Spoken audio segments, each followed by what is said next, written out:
Ray and Frank from My Chemical Romance. Welcome back to the Werchter Festival. Oh, thank you very much.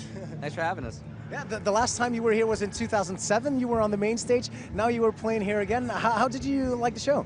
It was great, man. It's always weird playing in the daylight. So it could go either one of two ways. It could go fantastic, or it'd be horrible. And it wasn't horrible. It was really fun. It was pretty fantastic. Absolutely. The last time was very different because now you promoted the Black Parade, which was all about the big stage setup and the grandeur. Now you have more of that punk rock, sweaty venue club vibe with Danger Days.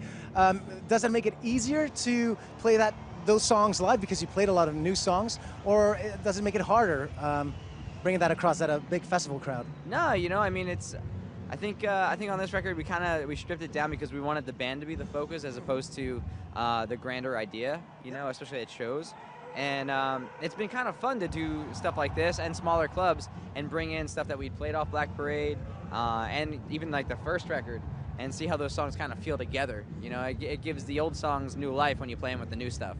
So it's been really fun, man. Yeah, that's the thing. I think translating from a small club to a big venue to a stadium or a festival, like it's a different mindset, but you don't play a different show. You still give it 150% and you sweat and bleed and give it your all. That's nicely put. Sweat and bleed. Have you ever bled on stage or like recently on this tour? Yeah, I haven't on this tour yet. A couple last weeks. I know Not yet. You've cut up. He always cuts up his fingers when he plays. Yeah, I'm good today though. I just got Today's You good. have to use a pick, man. I know, yeah. Yeah. He likes to use his finger. I've been a fan of My Chemical Romance ever since Three Cheers for Sweet Revenge came out. You had your 7-year anniversary for that record, beginning of June, I think, June 8th. What did you do to celebrate? Yeah. Oh, it's one of those things where it kind of creeped up on us. We weren't really sure that it was, and the only reason we found out was because fans of the band kind of reminded us, and we were like, oh wow, that's a milestone, But we're hitting our 10-year anniversary now as being a band, and that's a big milestone too. So it's hard. Sometimes you don't get to celebrate. Sometimes you forget how long it's been, because when you're having a good time, the time flies. So. But how did we get to celebrate? We got to play some amazing fucking shows. Like that to me is the ultimate reward. Have you got anything planned already for that 10-year anniversary? Because we've got a pool at the back of the gym mansion. You can always come and party. You don't even have to play. We'll arrange DJs. That was the only thing we didn't think of, was a pool. Right. Yeah. Pool. Yeah. We're working on some stuff. That's all I can really say. We're working on it. Okay, I'm very looking forward to that. The end of August, you're going back to the States to do the co-headlining Honda Civic tour with Blink-182. How cool is that? That's one of my favorite bands too, from when I was even like 10 years younger. Yeah, no, seriously. I mean, we hung out with the Blink guys to announce the tour, and not to make them feel like old or anything, but like I was like, I wore a Blink-182 T-shirt to my freshman orientation. Like, it's kind of weird that we're doing this show now. So they're really funny dudes.